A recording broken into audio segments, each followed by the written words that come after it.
জয় শ্রীকৃষ্ণ বন্ধুরা, আমাদের শ্রীকৃষ্ণ অমৃত কথা চ্যানেলে আপনাদের স্বাগত জানাই।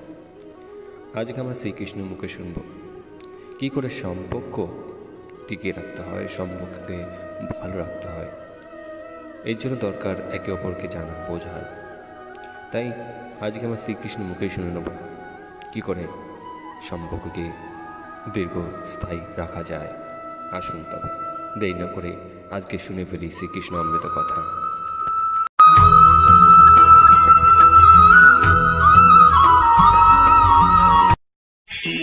অনেকে আমাকে অনেকবার জিজ্ঞেস করেছেন যে কানাই, রুক্মিণী হলো তোমার অর্ধাঙ্গিনী, তাহলে কেন ওর এই যাত্রা এত কঠিন হলো?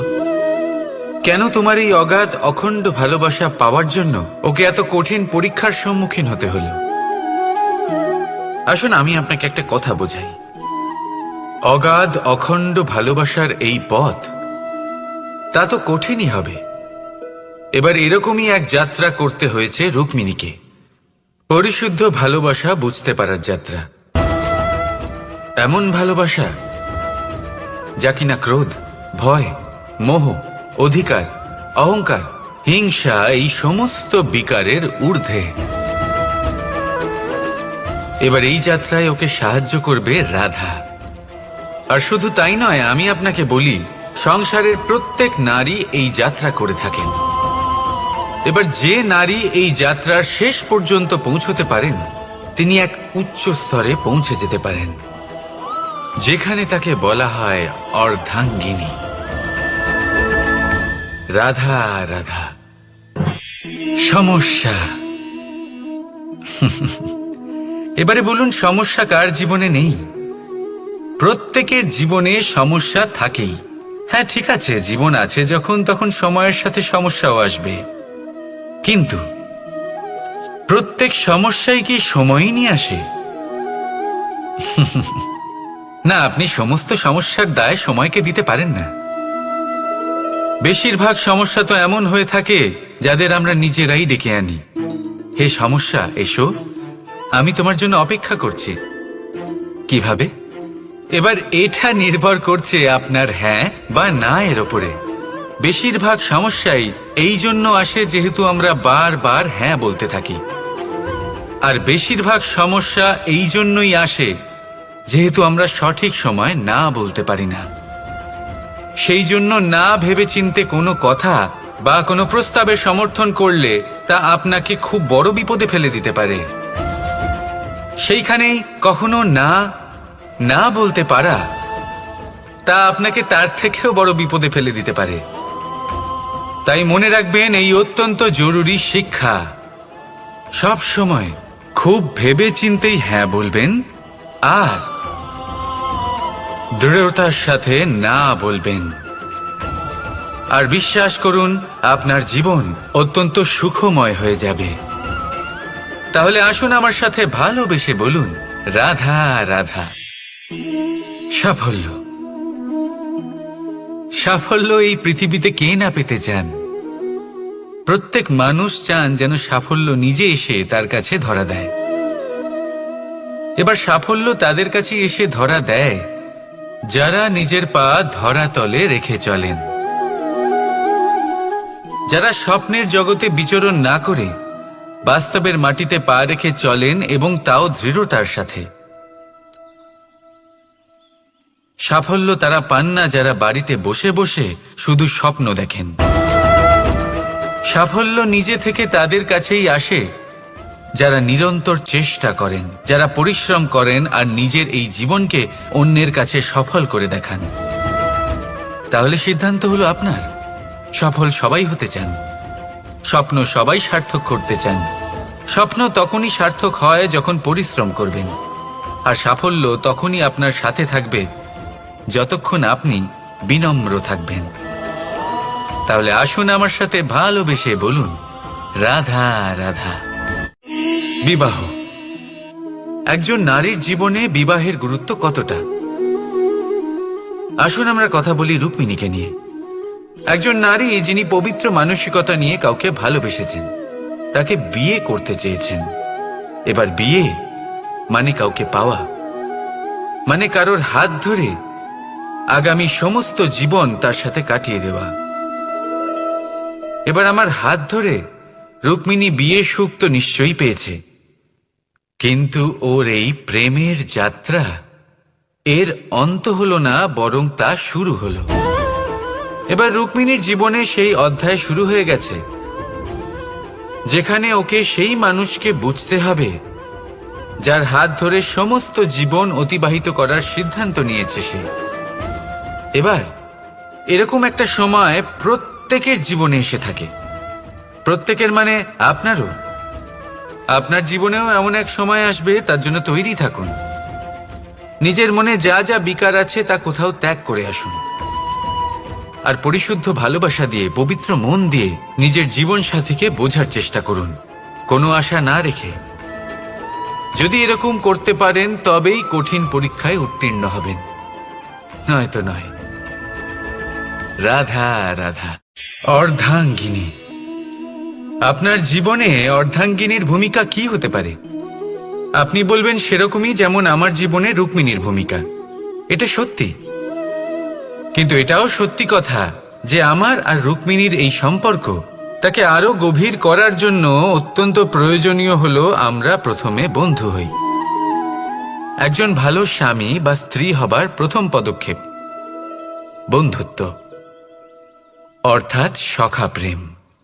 যতক্ষণ না এক স্বামী স্ত্রী নিজেদের সম্পর্কে বন্ধুত্বের মাহাত্ম্য বুঝতে পারবেন না, ততক্ষণ এই সম্পর্ক যেন অপূর্ণ থেকে যাবে। আর তারপর এই সম্পর্কে জন্ম নেয় সেই অনুভূতি, যেমন অধিকার, যেমন অভিমান।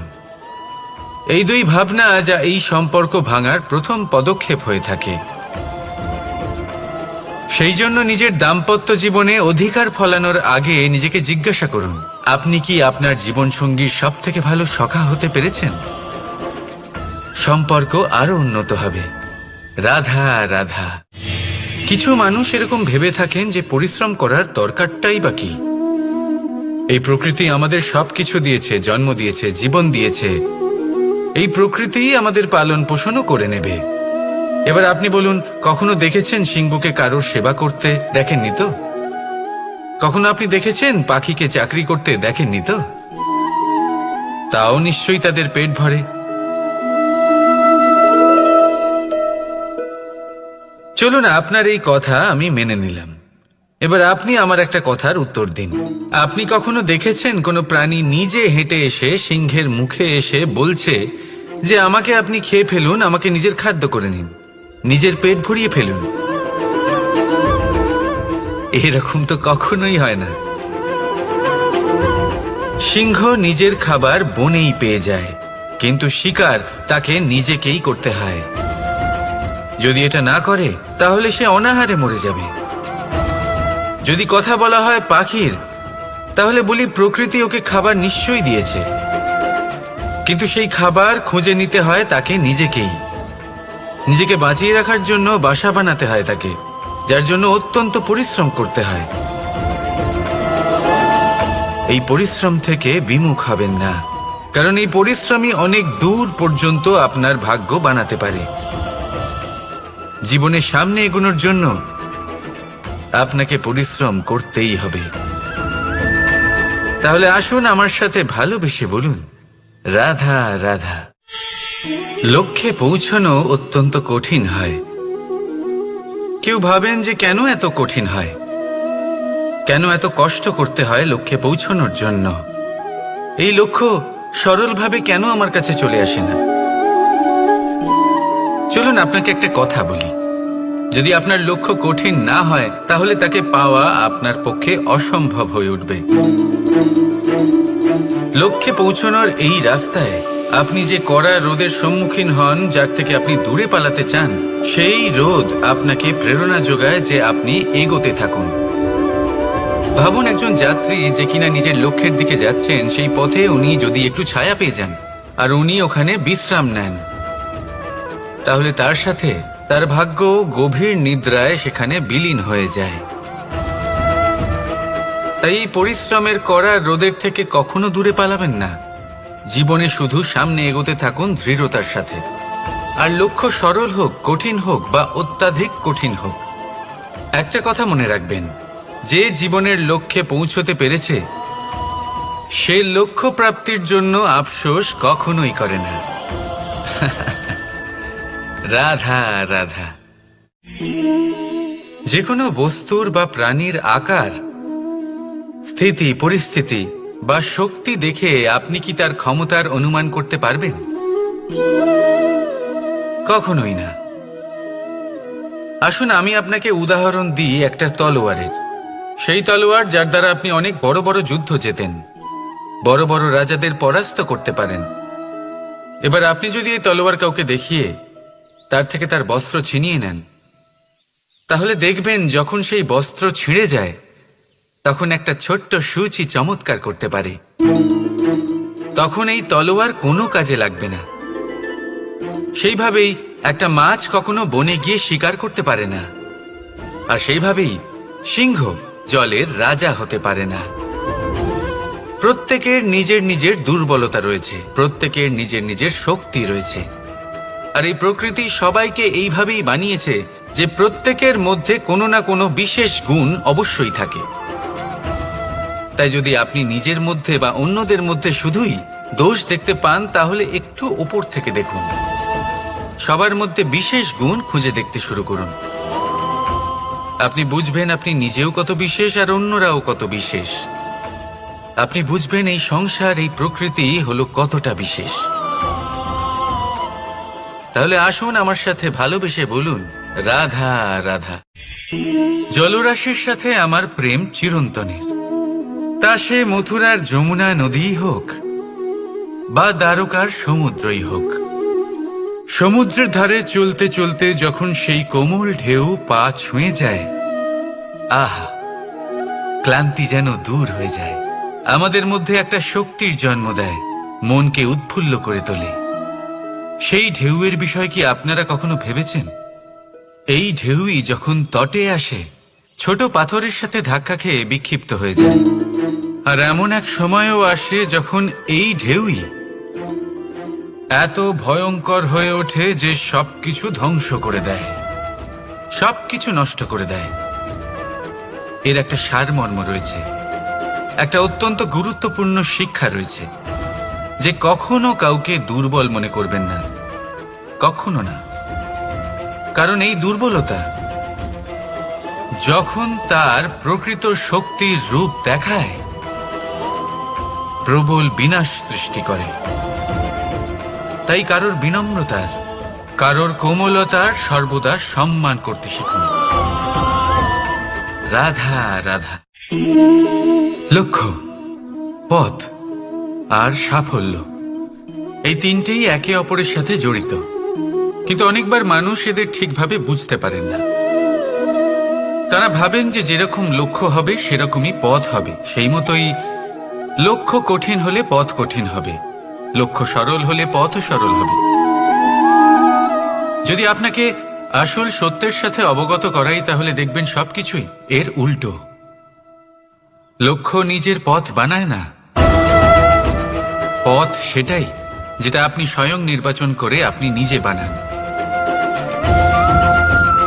সেই অনুসারেই আপনি আপনার লক্ষ্যে পৌঁছতে পারবেন। সেই জন্য জীবনে যখনই লক্ষ্যে পৌঁছানোর পথের বিষয়ে আপনি কোনো সিদ্ধান্ত নেবেন, তাহলে তা ভেবে চিন্তে নেবেন। কারণ এই পথ অত্যন্ত গুরুত্বপূর্ণ। পথ যদি শুভ হয়, তাহলে লক্ষ্য আপনা থেকেই শুভ হয়ে যায়। তাহলে আসুন আমার সাথে ভালোবেসে বলুন, রাধা রাধা। আপনি কখনো ময়ূরকে নৃত্য করতে দেখেছেন? কথায় আছে যে যখন ময়ূর নৃত্য করে তখন তার চোখ থেকে অশ্রু ঝরে পড়ে। সেখানেই অন্যদিকে আছে হাঁস। কথায় আছে যে এরা নাকি মৃত্যুর সময়ও কলরব করে, অর্থাৎ গান গায়। হয়তো সেই জন্যই মুক্তোর দানা হাঁস খুঁজে পায়, ময়ূর পায় না। এর একটাই সারমর্ম, জীবনে আপনি যে কাজই করুন, সে বড় হোক বা ছোট, প্রসন্নতার সাথে করুন। মনে কোনো তিক্ততা নিয়ে করবেন না, তাকে কষ্ট দিয়ে করবেন না। যদি এই বিষয়ে আপনাকে কোনো উদাহরণ দিই, তাহলে বলি একজন চিত্রকারকে দেখুন। চিত্রকার নিজের ছবি যে রং দিয়েই ভরিয়ে তোলেন, সেই রঙই প্রতিচ্ছবি হয়ে তার শিল্পকে রঙিন করে তোলে। তাই মনে রাখবেন, প্রসন্নতার সাথে যে কাজই করবেন তা অত্যন্ত ভালো হবে। আসুন আমার সাথে ভালোবেসে বলুন, রাধা রাধা। অনেক সময় মানুষ এই কথায় দুঃখ পান যে কেন বারবার তার ক্ষমতার ওপরে সন্দেহ প্রকাশ করা হয়, কেন বারবার তাকে পরীক্ষা দিতে হয়, কেন জিজ্ঞেস করে এটাই কি আমার ভাগ্য যে একাধিকবার আমার ক্ষমতা আমাকে প্রমাণ করতে হবে? মানুষ মনে করে এ হলো দুর্ভাগ্য। আমি মনে করি এ হলো সৌভাগ্য। কিভাবে? সন্দেহ কার ওপরে করা হয়? সোনার বিশুদ্ধতাকে নিয়ে, লোহাকে নিয়ে নয়। বিশুদ্ধতার নিরিখে বারবার তাকে পরীক্ষা করা হয়, তামাকে করা হয় না। রত্নকারের আঘাত হীরেকে সহ্য করতে হয়, কোনো কাঁকরকে নয়। সেই জন্য নিজের ভাবনাকে ধন্যাত্মক করে তুলুন। জীবনে যত পরীক্ষায় আসুক না কেন, হাসি মুখে তার সম্মুখীন হন, তাতে উতলা হবেন না। আর তারপর দেখবেন আপনার অন্তরের এই রত্ন আপনার জীবনকে উজ্জ্বল করে তুলবে।